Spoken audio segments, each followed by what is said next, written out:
All right, welcome in. Another week, another show, and K-State has a men's basketball hire. How about that? Welcome in on KC Sports Network. I'm John Kurtz, joined by Cole Manbeck and Derek Young. Derek Young of K-State Online, Cole Manbeck, former Manhattan Mercury beat writer, and still one of the most connected guys around when it comes to K-State. And that has come in very handy over the last week and a half as K-State's coaching search wraps up. It is not Brad Underwood. We're going to talk plenty of Brad Underwood. Don't you worry about that. We'll give you some of the details of what went down between K-State and Brad and why it didn't work out and how the Wildcats got to Jerome Tang to be the new men's basketball coach. We'll remind you real quick before we get off and running here, we really appreciate 360 Vodka and Holiday Distillery, all the work that they have done to support everything here at KCSN. Certainly appreciate that. And this is the perfect time to go grab some 360 Vodka and pour yourself a nice little celebratory drink, right? Let's see. I got a drink right here. Just make sure you have some 360 vodka in that thing and celebrate K-State making what is being lauded pretty universally as a good hire. I mean, Jeff Goodman, we saw earlier today, Matt Norlander was all about it, and he is somebody that said this was arguably the best Power 6 assistant in the country.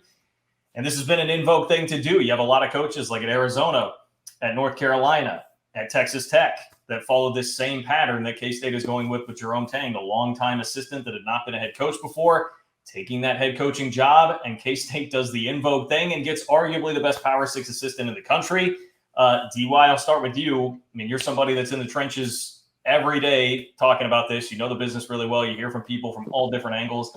It's hard to find anybody that is not pretty happy with this hire from a K-State standpoint, and then nationally, somebody that doesn't think that this is a pretty smart move right now. Yeah, no, I would agree. And to be honest, I haven't seen anyone on a national scale that is not raved about it. I think if you put a lot of these guys up to the lie detector test, some of them would probably say, Kansas State may have made the best hire of all, the high major schools that were, in the middle of a coaching search, even though that they were one of the ones to probably make a decision on their hire the latest. But Jerome Tang is, like you said, kind of a trend that was successful last year. But when North Carolina hired Hubert Davis, Texas Tech went with Mark Adams, and the one that's probably a mirror image, at least as a candidate, was Tommy Lloyd taking the Arizona job because he had worked with Mark Few at Gonzaga for 20 years or near 20 years. And if you think about it, Kansas State was the only one that really tried to duplicate that success, which is typically a copycat type of thing. That's why you see in the NFL, everyone was looking for that next Sean McVay for the longest time.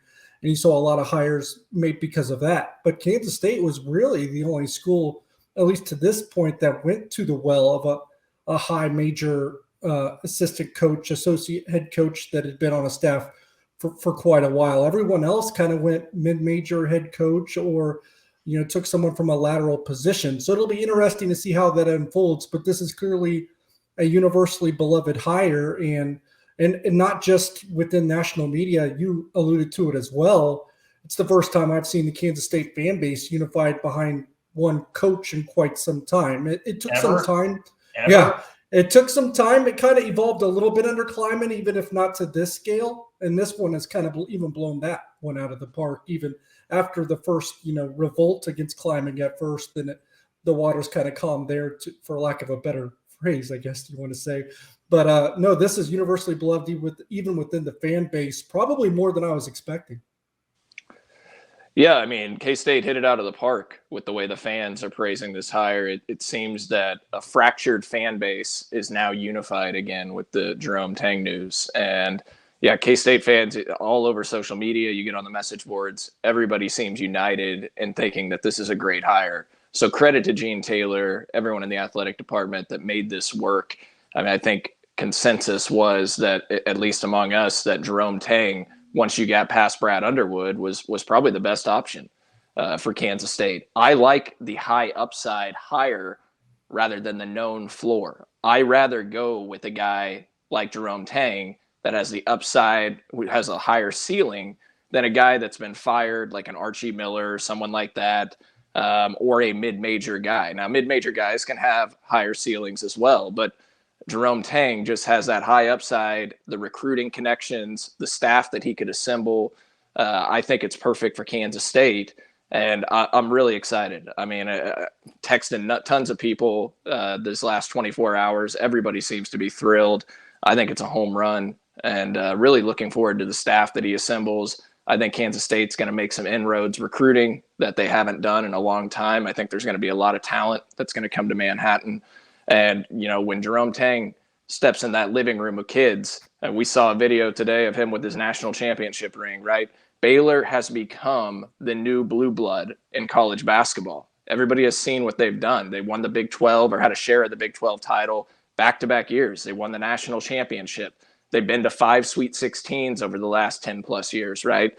I mean, it's been a great program. And now you've got the associate head coach that helped build that program. When he walks into that living room of kids, he's going to really be able to sell that. And not to mention the fact that he's incredibly personable. His personality is really going to relate to parents of kids. He's a former youth pastor. So, I mean, this is a guy that's really going to win over parents when he gets in that room. I think he's going to really hit it out of the park when it comes to recruiting. Well, I mean, there's a reason. I've listened to so many people describe him, asked people at Baylor about him. The first thing that you hear from virtually anybody is that he is a great recruiter. I was listening to John Morris earlier today, who's the Baylor play-by-play voice, doing an interview. That was the first thing he said. Like, man, first of all, like this dude's going to get guys. He is a really good recruiter. He has connections all throughout the state of Texas. He has connections throughout the coaching community. I mean, I think it's really exciting to think about what his staff is going to be, and we're going to talk about that certainly coming up here. But even beyond that, if you just trace his time being the associate head coach at Baylor, so if you're looking for some info like the kind of Jerome Tang file, he'd been with Scott Drew for 19 years at Baylor. They took over the worst situation possibly in college basketball history that anybody's taken over, and they took it to a national championship. He was just a regular assistant until 5 years ago when he became the associate head coach, the number 2 on the bench. Well, when did Baylor really snap their fingers and go from being a good program to an elite program? Well, it was about 3 or 4 years ago. So it coincides pretty much with the time where he stepped up to become the number 2 guy. He's going to be able to get dudes. He knows the transfer market. He's not going to shy away from that. I think that was something Bruce Weber, it took some convincing to get him on top of the transfers, right? Like Jerome Tang is not somebody at 55 years old. He's not somebody that's behind the curve at all. He knows exactly where this game is going. I think it's some of the things that we've heard about potentially what he wants commitment-wise from K-State. He understands the importance of NIL, all these different things. Like he is going to get players. And that I think is the name of the game in college basketball above all else, and just incredibly exciting. And the other part about this that's crazy, and this can maybe lead us into some of how the coaching search went down, which I think it was an unbelievably well-executed coaching search. But the thing everybody wanted with Brad Underwood, right? And the reason that you were willing to pay an exorbitant amount of money for Underwood, who's already being paid like one of the top 15 coaches in college basketball, is because you thought, well, this would be the slam dunk hire that just unifies the fan base. Like everybody loves Brad. He's an alum. He's successful, winning back-to-back Big Ten championships. No doubt if he came to K-State, everybody would be unified and you wouldn't have any more of this splintering that happened for the entirety of the Bruce Weber era, even through 2 Big 12 championships. Well, we all just said it. I mean, it's as unified as K-State Twitter certainly has been in the time that I think Twitter has existed. We have not seen a fan base like this universally just happy in a long time. You basically got the Brad Underwood effect by paying about half the money, because the starting salary for Jerome Tang is going to be $2.1 million. Now, if this goes the way that everybody expects it to go or hopes that it will go, you're going to have to up that pretty quick. But I think you get the point. You're not having to pay some crazy buyout DUI here, and you still get a guy with a higher upside. I would say that Underwood, who's never been past the round of 32 in his entire coaching career so far. I mean, this is a dude that was right there for a national championship not that long ago and is still waving around that big, giant, fat ring in the video. I just think there's a ton to like with that. You got the unifying effect. You got arguably a higher ceiling. It comes at a cheaper price. I guess in a nutshell, DY, maybe you agree with this, maybe you disagree with it. I think higher ceiling, potentially lower floor because he's never been a head coach. It seems like Underwood has a pretty high floor, but you definitely made a hire that is going to give you, I think, a bigger upside in the end. I think it's perhaps a bigger upside. I mean, you'd hope.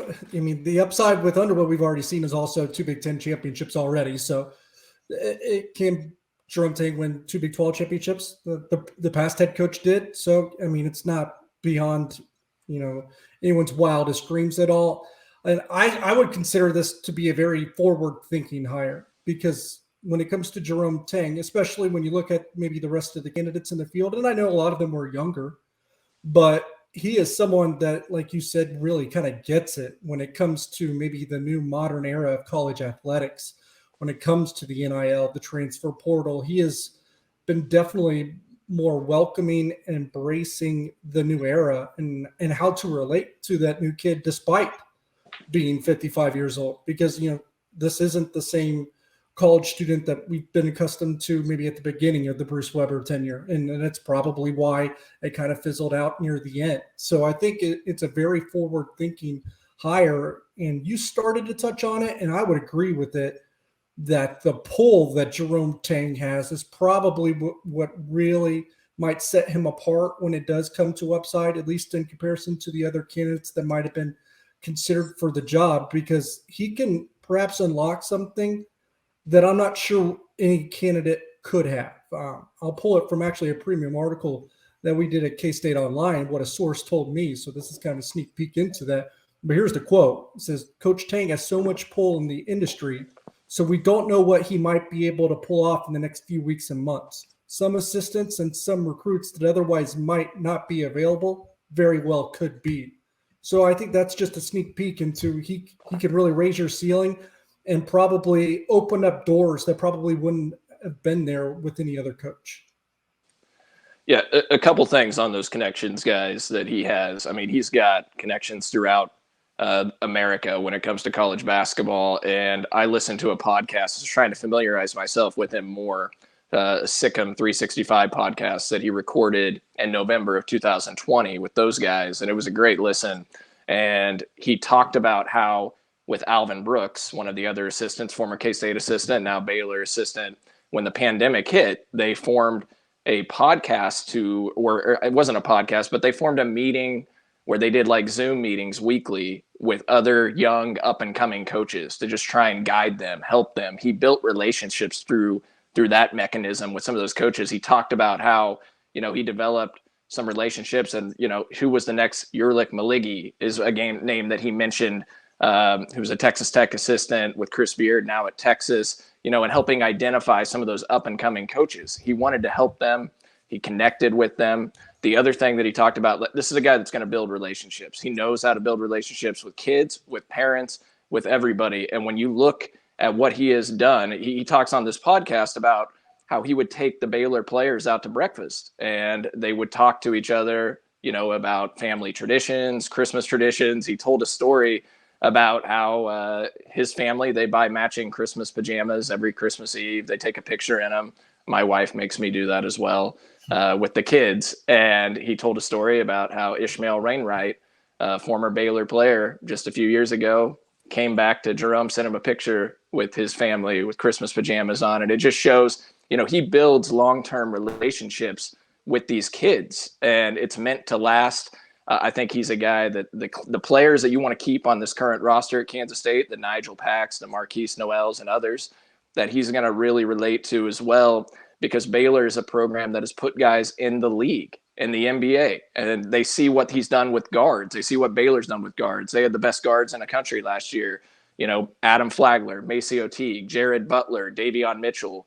A couple of those guys are in the NBA now. And you hit on it, DY, with the transfer portal. Baylor has been one of the best programs in America in working the transfer portal over the last couple of years. James Akinjo, a stud. You look at Flagler from Presbyterian, a transfer. They identified those guys. Maceo Teague was a star last year, third-team All-American for Baylor at guard. Every J. John came from UNLV. I can't pronounce his name, so I'm just saying that. There you go. I could count on my man John to do that. So they have identified guys in the portal that were fits, and some of lower-level guys that ended up being stars in the Big 12. So just great talent evaluator in Jerome Tang, and they've made it work. I just think it's a terrific hire by Kansas State. Ultimately, it's going to be decided by wins, right? We got to see what he's going to do. You have to be patient with it, but I think K-State hit it out of the park here, and I'm excited to see the future. And I think the fit, I think, is very important too, because K-State is an institution, like, everything you're saying about this guy, relationship building, it seems very Chris Kleiman-esque, which seems to have resonated very well at K-State, which one is how you get to the new kind of athlete that you have to in 2022. But also, like, K-State is a place that's, let's be like, it's pretty like friendly. I'm trying to toe the line of like using the right words here without being offensive, but you're going to want a guy that's pretty friendly and down to earth and humble. And that's what he is, while still being very cutting edge and developing all these relationships and being a stud recruiter. Like, I guess I'll put it this way. Like, Cole, when K-State hired Huggins, Huggins had all these connections to recruits and big-time recruits. That was like the O.J. Mayo, Michael Beasley, Bill Walker. But you kind of thought of Huggins as like this like wheeling, dealing, little slimy, little greasy, like Delonte, 400K, Delonte Hill, who was here. You thought of him as like this slimy, little greasy. I mean, and I don't mean to totally tear these guys down, but it felt different than what this feels like. But I think you can still get, I mean, maybe not Michael Beasley caliber players coming in here, but you're still getting a guy who can be a stud recruiter while doing it in kind of a K-State way, like a K-State fit that's a little more homely than what a Bob Huggins would have been. Like, if that makes sense, does that characterization seem accurate? I think it makes sense. I mean, look, he's clearly talked that you read the things he says, you listen to him talk. He's a man of faith. He believes in doing things the right way. I think he is a great cultural fit for Kansas State. And the other thing that I really like, John, is, he knows the Big 12, right? He's been in this league for 19 years. He's a terrific regional fit. I mean, Texas we talk about it with football all the time. You got to recruit the state of Texas if you're Kansas State. Well, Kansas State's got one of the best recruiters in the state of Texas on staff. And I think he's going to add, and we'll talk about it in a bit on his staff, but I think he's going to add guys under other coaching staffs that have learned from other coaches that are in the Big 12 as well. I mean, I think he's going to have at least another guy or two on his staff that have Big 12 ties. So they understand this league. They know how to adapt. I think it's just a great fit when it comes from that perspective as well. Yeah, I got a few things. And John, you touched on it too. It's kind of a little bit of the comparison to Kleiman, because you think about Jerome Tang. Chris Kleiman was a national champion. Now Jerome Tang's a national champion. Yep. Chris Kleiman preached the servant leadership thing. I've seen it in multiple platforms and mediums that Jerome Tang has used in terms of media, which he does a lot of media, and he kind of uses it as a vehicle to get his message out there and I think be exposed to recruits on a constant basis. But he also preaches servant leadership. So I wonder, that was probably pretty much the reason why Gene Taylor became infatuated with quite a bit, because we know Gene Taylor really, really likes Chris Kleiman.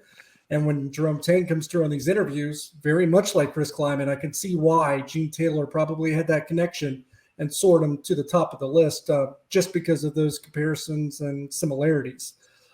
One guy that I would also compare him to, and he's the basketball version of this hire, I think. I think I mentioned this in one of our group chats, actually. Texas Tech just hired Joey McGuire on the football side, longtime head coach at the high school level in the state of Texas.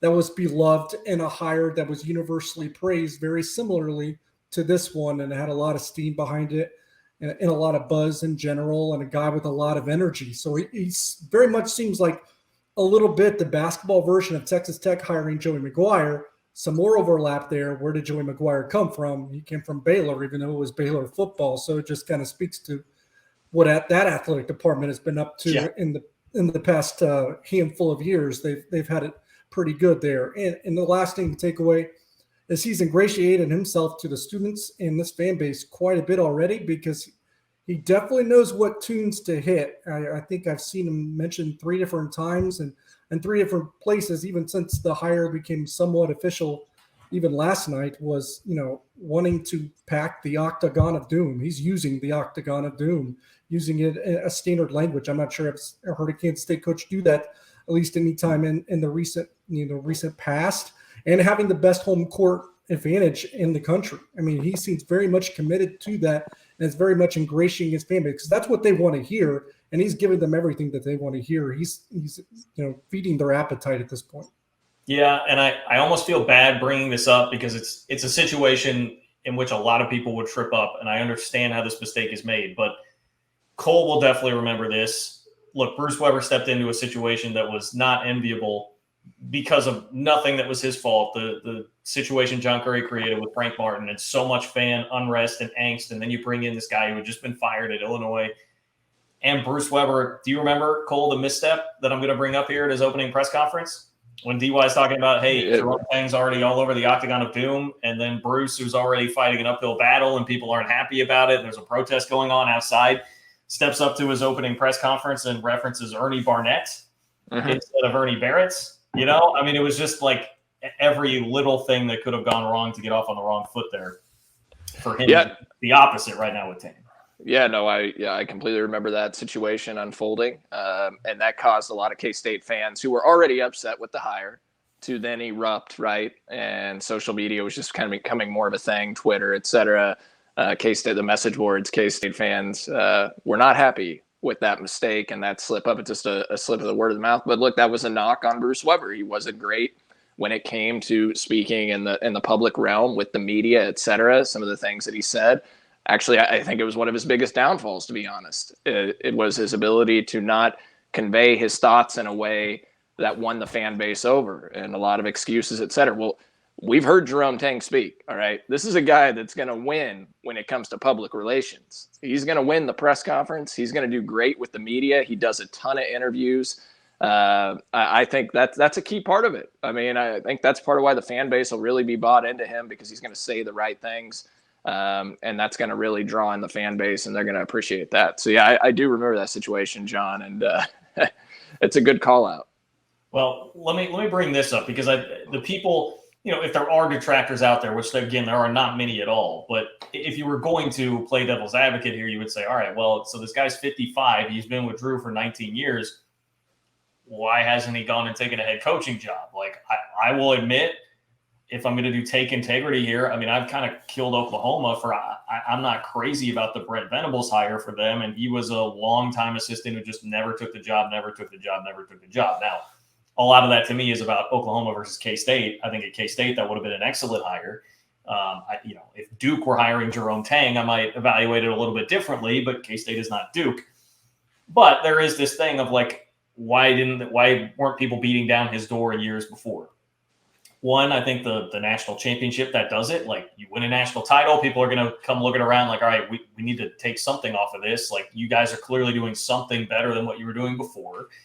He is also someone that's had interest before. And I think his personality, and Scott Drew has mentioned this multiple times, that he's had job opportunities in years past and he's not gone out of his way chasing jobs because he was content with the situation at Baylor. He was very happy with where he was. All his connections are in Texas. He is this very humble guy. He's not somebody that's driven by the money or prestige or power. Like, all those things factor into it. And he was, let's be honest, like, in a position where he could be picky. Like, that's a pretty nice, cushy job to be making six figures, be the number two to Scott Drew, not deal with the pressure, utilize all your connections, and be winning at the highest of high levels in the Big 12 in a place where you're really comfortable.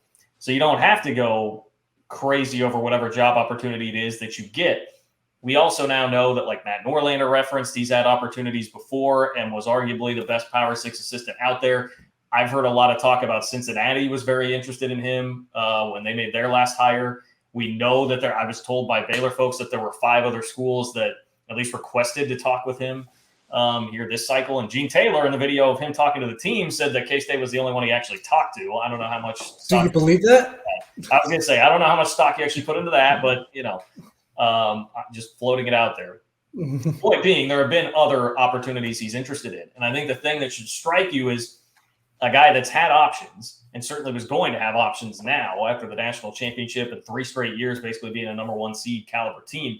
He chose this one where he's going to have to go up against his former squad every year, but it's because this is a place the guy's been coming to for 19 years. Like, he knows what Bramlage is like when it's full. He knows how loud it can be. There have been some games against really good Baylor teams there when K-State had good teams where it was loud as hell in Bramlage. He knows what the Octagon of Doom is like when it's rocking. He knows at least enough about the history there. He knows that you can win 2 Big 12 championships there. He knows that you can go to regional finals there.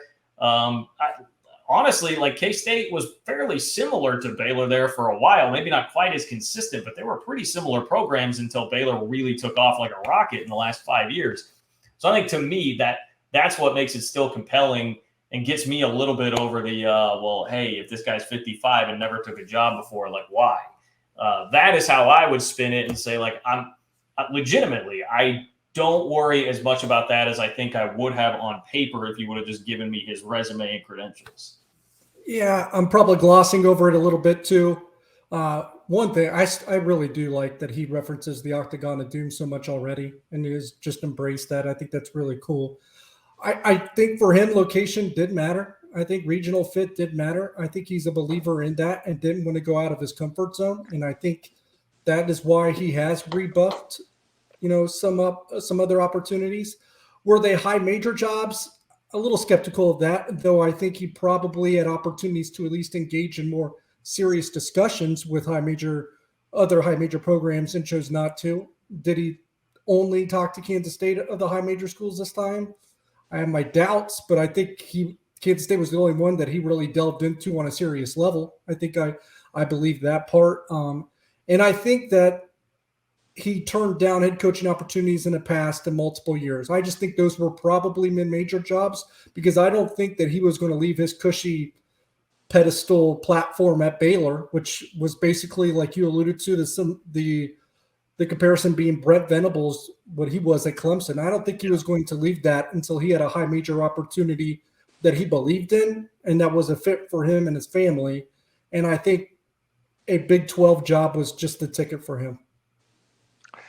Yeah, we talked about it on our last show. I mean, that was the one knock when we brought up Jerome Tang's name is, the fact that he hadn't left Scott Drew's side in 19 years. And it was kind of the Sean Snyder effect to me where he never left Bill Snyder's side. And, there was no chance he was going to get the K-State job when you just continue to sit under Bill Snyder. But, I mean, you go back to Jeff Goodman on March 12th. He tweeted, people ask me who the next Tommy Lloyd is, who's now the Arizona coach, right? And he said, consensus is it's Jerome Tang. And so that was 10 days ago, 11 days ago.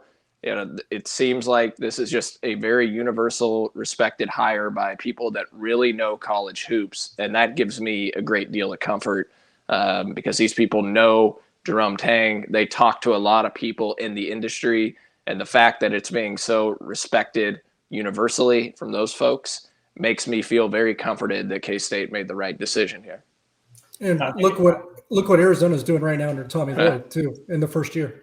Yeah. Now I think something that needs to be brought up here, like recognized in all of this, is how the hiring process went. And I would give Gene Taylor and K-State easily a passing grade in the way that all of this went down. And this is where I think you're going to get some details here that you're probably not going to find anywhere else in terms of the Brad Underwood chase, which is obviously where all of this centered on for a long time, and it was pretty hot and heavy.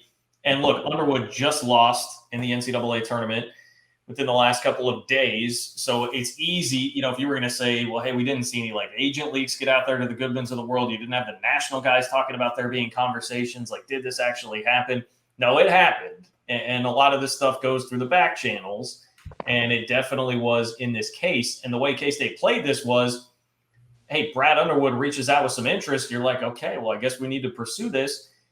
K-State wound up making a big boy offer to Brad Underwood, and he didn't jump all over it. If the answer was an outright no before the NCAA tournament, if it wasn't quite that, it sounds like it was at least pretty close to that. And K-State at some point just moved on to Jerome Tang. So you made a big boy shot. You took your shot, right? Shoot your shot.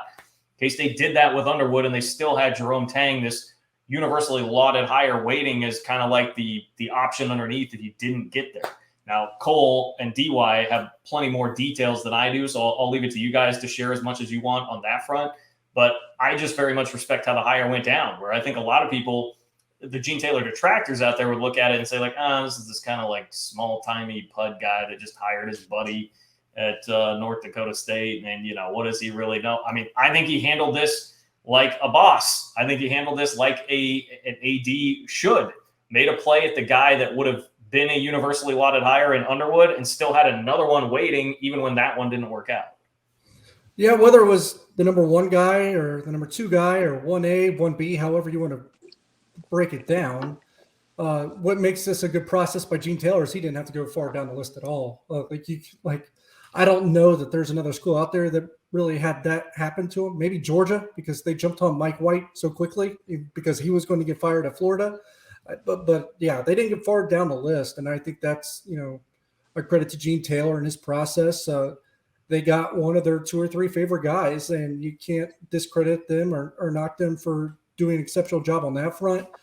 And how mutual the interest was, or the contact was between Brad Underwood and K-State, obviously wasn't direct. His team was still competing in the NCAA tournament, but I mean, that was prevalent. I mean, that was happening, and there was definitely mutual interest. And I do think, if you're reading between the lines and want to just play back the process now, because that's kind of what I've done, a little bit of a reflection. I do think at some point, because Brad Underwood was so insistent on being patient too, and not wanting to allow this to probably distract him too much. He did have some big tournament games happening, and I don't think he wanted to rush to a decision with that going on. And, I had heard that, he didn't want to make a decision until after the tournament. And I think Kansas State said, we have our own timeline too. So I do wonder now, reflecting on it, that Kansas State moved on Jerome Tang even before they probably had 100% rock solid answer from Brad Underwood. If you think about it, that part would kind of make sense at this point. K-State fans should feel comforted by 2 simple facts here. They took their best shot at Brad Underwood. That's all you can ask. I know K-State fans would have loved to have Brad Underwood as the next coach. I would have loved Brad Underwood as the next coach. It didn't happen.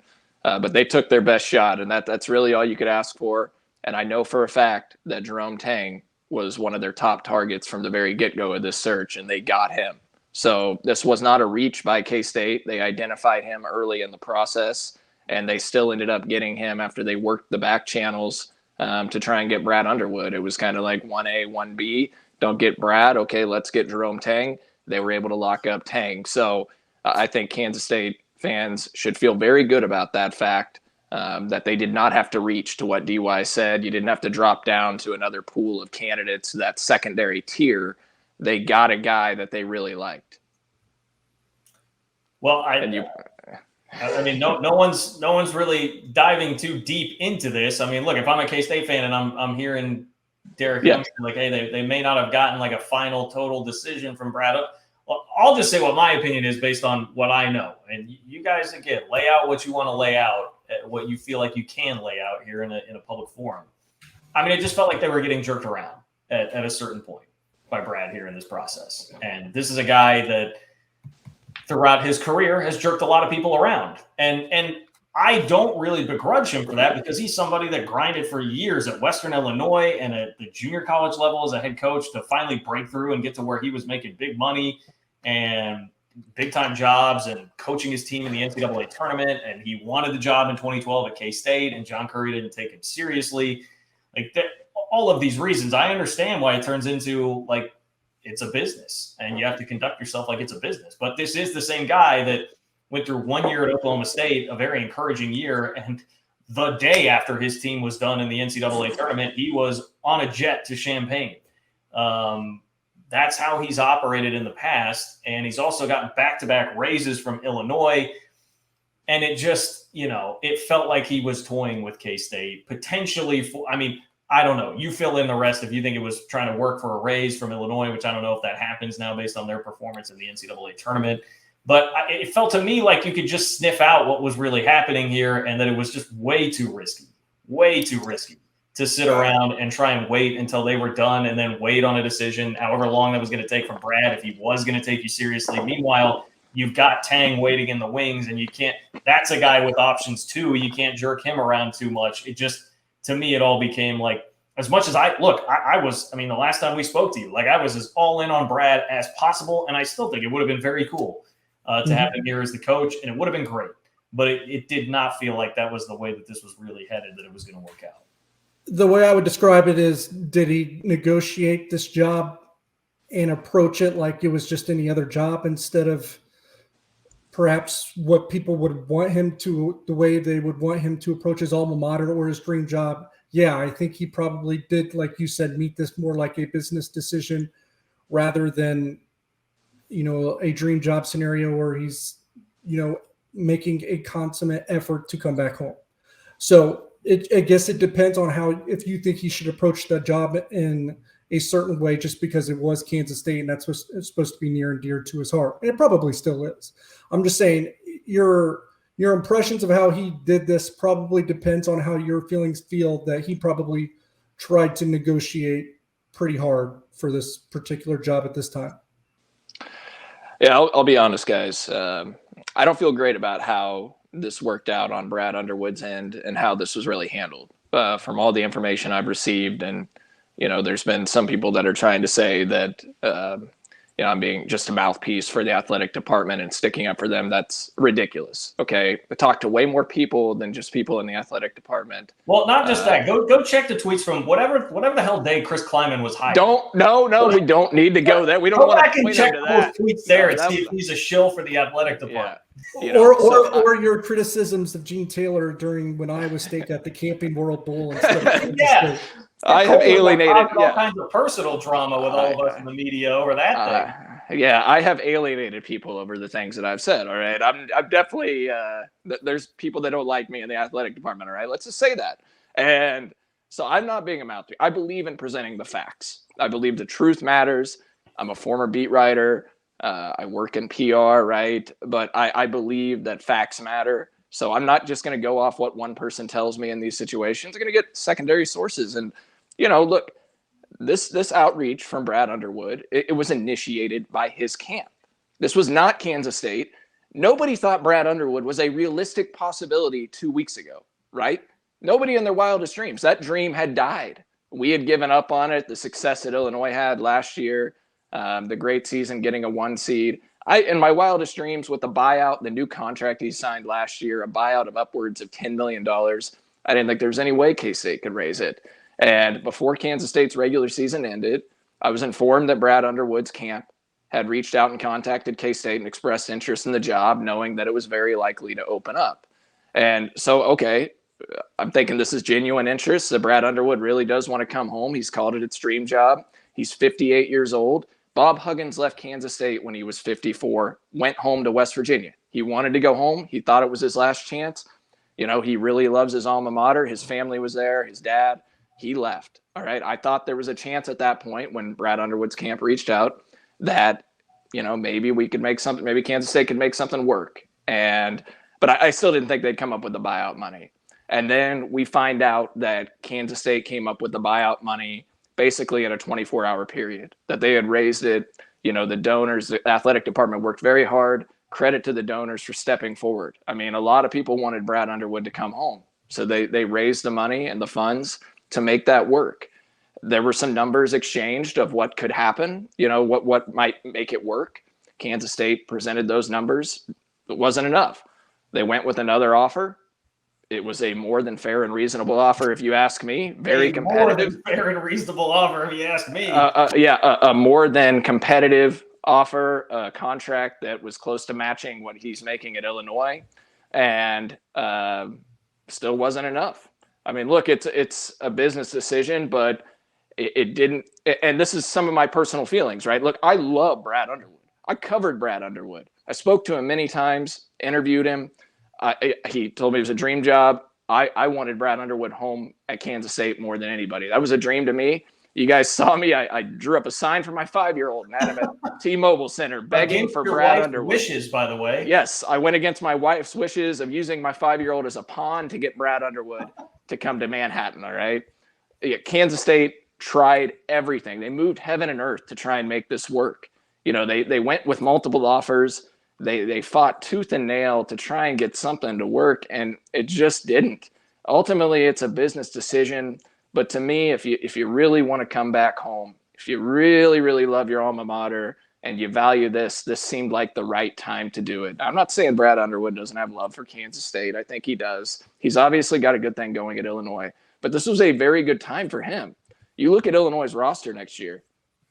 I mean, with what's happened in the NCAA tournament the last 2 years, they haven't scored 60 points in their last 3 tournament games. All right, they've been held in the 50s in all 3 games. They haven't made it past the round of 32. It's now 5 years in. They're very unlikely to have a Sweet 16 team next year. They may not even make the NCAA tournament. I think they've got a decent recruiting class coming in, but they lose their best players by far. They're going to have to rebuild some things, and he may be able to do it. But this seemed like a timeline that would fit. It's disappointing it didn't work out, and I just feel like if you're going to reach out and express interest to Kansas State, you know what Kansas State's limitations are if you're Brad Underwood. All right. You know what Kansas State's financial limitations are, how far they can stretch this. They stretched it beyond what I would have ever imagined. They moved mountains to try and make this work, and it still wasn't enough. Brad Underwood could not have expected Kansas State to pay upwards of $5 million a year. That's not realistic and honestly not warranted for what he has done so far in his career.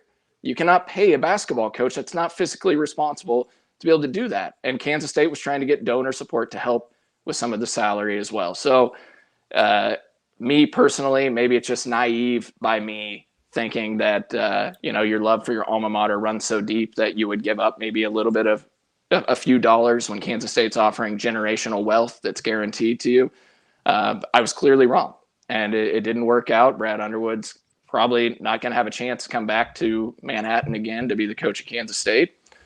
So that dream's probably dead, and Kansas State ended up with the next best situation in my mind. I guess to me, Cole, like the bottom line is, yes, there is a part here where it's like a lot. You expect the alum to be more like lollipops and unicorns about coming back home and all that stuff. And I was probably a little too naive to that at first in thinking that would be a factor. At the end of the day, though, I'm not naive enough to realize that it is a business, and it wouldn't have shocked me if you would have told me before Brad reached out to K-State that was how he felt and that there wouldn't have been like that real genuine interest in doing it. That's all fine and good, and I would never begrudge Brad for that at all. Totally get it. I mean, as annoying as Illinois fans are and as overhyped as they make that job out to be, it is a better job than K-State. But the thing that kills me about it and the thing that rubs me the wrong way about it is if you're the one that's going to reach out initially with the interest and dangle that and tease K-State and know that you're taking up their time, energy, and effort that could be spent on other candidates here, and you're potentially harming their position and hiring the next guy when you're not really all that serious about it in the end. Maybe it was a negotiating ploy for a raise, maybe not, but you clearly were not that serious about it because K-State made a serious enough offer that he could have easily come without some PR hit that he's taken a pay cut or anything like that. Like, people would have understood.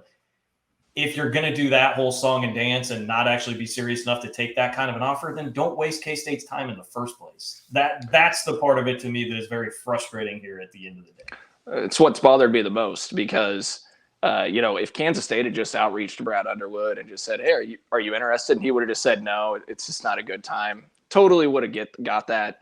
But by expressing the initial outreach and interest to Kansas State, it just felt like it wasted a lot of people's time. And it still worked out, but you made a lot of people move some mountains to try and make something work that it just never seemed like it got overly serious in the conversations based off, offers exchanged. But, Kansas State couldn't wait any longer. Yeah, they did not want to wait. And I'm not going to say that Brad Underwood used Kansas State or necessarily leveraged Kansas State. I truthfully don't know that, and that would be unfair of me to say. If he got another contract extension from Illinois in the next week or two, I would be surprised by that, given that he's gotten 2 in the last 2 years and, what's happened in the NCAA tournament. I'd be surprised by it. But if he did get a contract extension, again, a third in 3 years, then I think the perception could be that. But again, there's no reason for Illinois to feel pressured into that now because Kansas State was the biggest threat to lure Brad Underwood away, and now they've fulfilled their job. I don't think there's another job out there that potentially lures him away at this point. Yeah. Well, that'll close the book on Brad Underwood. I don't think there's a whole lot of reason to. Again, there's some frustration there from me, but it all worked out. So, water under the bridge for the most part here. And you just move forward and be excited about Tang and what's to come, which to me starts with, to kind of put finishing touches on this and next steps and what's going to happen, is the staff and what is the staff going to look like under Tang. And that is one of the most encouraging pieces of this whole puzzle to me so far. DY is like what we're hearing about potential staffers that Tang could put together, what we're hearing about things that he is asking for commitment-wise from K-State in terms of support staff and everybody else that you can throw there. I'm trying to remember who it was. Was it Texas? It may have been Tech under Chris Beard a couple of years ago, rolled into Bramlage. And I just remember looking down the bench and seeing it was like 100 guys in suits on the bench. And you're just like, who? How are they paying for all these guys? Like, what are these guys doing? Like, who? I mean, I think K-State is going to be beefing some things up here because Tang wants that to happen. And because now, look, we know that donors had a lot of money available. K-State is saving a lot of money based on what they would have had to pay Brad to come here. You have some extra wiggle room there. I think it's all an equation for K-State putting together a really nice staff here under Tang. Yeah, it's kind of a trend with Gene Taylor. As soon as he hires his guy, his coach, he invests in that program even more. He did that with Pete Hughes. He hired the baseball coach, and then you got all those new facilities at about the same time, right? Beefed up the baseball venues and kind of gave them a leg up maybe when recruiting against their peers in that way. Then Chris Kleiman's hired, and what do? They beefed up that support staff too with the hire of a Chuck Lilly and some other support staffers since, a couple more analysts, a couple more quality control coaches. And now we're hearing that the same thing is probably going to transpire under Jerome Tang. And I think part of that is Gene Taylor wants to invest in his guys and make sure that they're well equipped to have success, because his legacy is contingent upon their success too, right? I mean, Gene Taylor's, his pedigree, legacy, how he will be remembered, how he will be viewed in terms of success will be contingent upon how Chris Kleiman and Jerome Tang do. And so it makes sense that he would devote more resources to those hires once he makes them. But I think also is when you start to interview these candidates, they have questions for these schools at the same time, right? It's not just a one-sided interview. Jerome Tang wants to know how much you're going to invest in him so that he doesn't, fall flat because he's put in an impossible position. The same thing with Chris Kleiman. They want to know that they're going to have the freedom to make perhaps these additional hires. So yeah, we think those, you'll probably have more guys on the bench, just like you saw with Chris Beard a few years ago. That was back when they still wore suits too, right? They don't wear those anymore to basketball games. And I think, we hear some rumors about who may come with them from Waco internally. I don't think anyone on the Baylor staff, as a full-time assistant, will come with them. I know there's been rumors about Alvin Brooks. I think we've pretty much confirmed that that's pretty unlikely at this point, especially to see Alvin Brooks tweet on Monday kind of basically saying goodbye to Jerome Tang. I think that's a pretty good hint that he's not going to come with them to Manhattan. Maybe some support staffers at Baylor will. I think we've heard some rumblings about that being a potential. And I think he's going to take big swings. Look, I read that quote earlier in this podcast saying that they think a lot of industry sources believe that there's going to be more assistant coach options available to Jerome Tang just because of how respected he is, how people want to work with him, work for him, because they think that much of him as a person and as a coach. So they're going to take some big swings, and I would not be surprised. I don't know how much detail we want to share because, I think some things are kind of under lock and key still at the moment just because of the ramifications, because they might still be employed somewhere else that doesn't wish to lose them. But I think he's going to take some big one of the names was already floated out in the podcast already. It was not directly labeled as, say, maybe a K-State staffer, but if you want a little Easter egg, to go back and listen. One of the biggest names was already revealed here. Yeah, I just think it would not be. I'll say this: I would not shock me if they steal away an assistant coach from other Big 12 schools at this point. I think that would probably almost be probable. Yeah, there's definitely some rumors out there and some information that's trickling in, and we won't say any names, but a chance to have a very exciting staff if you're a Kansas State fan, if some of these come to fruition. So it'll be very interesting to watch this unfold over the next week to 2 weeks and see what type of staff he assembles. I agree with what you guys said, DY especially. I think there's going to be more guys on the bench probably. I think Kansas State's going to really support Jerome Tang in that sense. And then the other thing to consider is, look, Bruce Weber made $2.8 million this last year. They're paying Jerome Tang $2.1. That's some nice savings there, right? Now, I know they had to pay $1 million buyout, however that's funded. And the goal, obviously, is to give Jerome Tang a new contract probably in a couple of years and a big raise. If everything works out the way that you want it to, you're going to be giving him a new deal soon and paying him a lot more. But you've got some initial savings, hopefully, and maybe you could talk some donors into some of that money that was earmarked just to go to Illinois to buy out Brad Underwood. If you could just talk him into using a tenth of that on support staff and assistants to help land a couple high-profile guys, I mean, that could be well-used resources. We'll see what transpires on that front, but there's some money there. Hopefully, you can play with to get a couple key assistants that will really help Jerome Tang build a great program here. Yeah, it's a 6-year deal, right? At $2.1 million a year, and it goes up $100,000 per year. Let's put it this way: in one shape of way or form, that contract's not going to get played out. It's either he's not going to make it. I mean, he'll probably make it that long, but if he does, there's going to be an extension before that point. It's just that contract, it's not going to play itself out in that form. Well, we already saw what happened with what Gene Taylor was willing to do with Chris Kleiman, right? After 1 year, they won 8 games, and he got a new contract. They bumped up his pay to be more competitive. I would not be surprised if Kansas State made an NCAA tournament appearance next year that they're giving Jerome Tang a brand new contract and extension, right? It depends how it goes, but I think there's a very good chance a year from now he's getting a new deal. And some of that is you have to kind of push that salary up a little bit, right, guys? Just so you can also push the buyout up a little bit, just to make him tougher. The buyout is too low right now. Yeah, the buyout's only $5 million, and it goes down each year as well. So he's easy to be stolen theoretically at this point, but you also can't justify a high buyout if his salary is only $2.1 million. So it's justifiable at this point, but you're going to have to jack the salary up if you want to protect him against other suitors. One thing I will say, I've gotten some texts today concerned. Well, what if Jerome Tang is successful? He could leave us in a year or two. Brad Underwood probably would have been a lifer at Kansas State, right? And that's the concern when you hire outside. And well, I would just say that Kansas State now knows that they've got some donors that are willing to support the basketball program, right, and have success. And you call those donors up again. If Jerome Tang's having success and they're happy with it, you can hopefully talk them into to helping get that salary up to what they were willing to maybe even offer Brad Underwood, right? So I think there's some support there.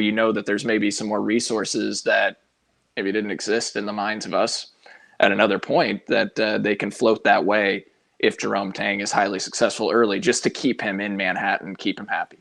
Well, also, I don't want to be too naive here. I'm not going to be too naive here, but it is worth pointing out he spent 19 years with Scott Drew, so this is not like a job jumping guy. I'm aware of the business. I'm aware of what if Scott Drew retires? What if he leaves? Yes, there are definitely threats, but I think that they're minimized at least somewhat compared to your total average Joe candidate that you would have plucked from somewhere else. The other thing is, who in the heck? I mean, after what we just explained to you about Brad Underwood and his career and how he operates and the business and all that, who is to say that Brad Underwood would have stayed for the rest of his career? I mean, I don't know. I mean, the age, I guess, may have been a factor there, but everything about how that went down and how his career has unfolded would not make me feel like Jerome Tang is a lock to be somebody that would have bolted before Brad Underwood. I'm sorry.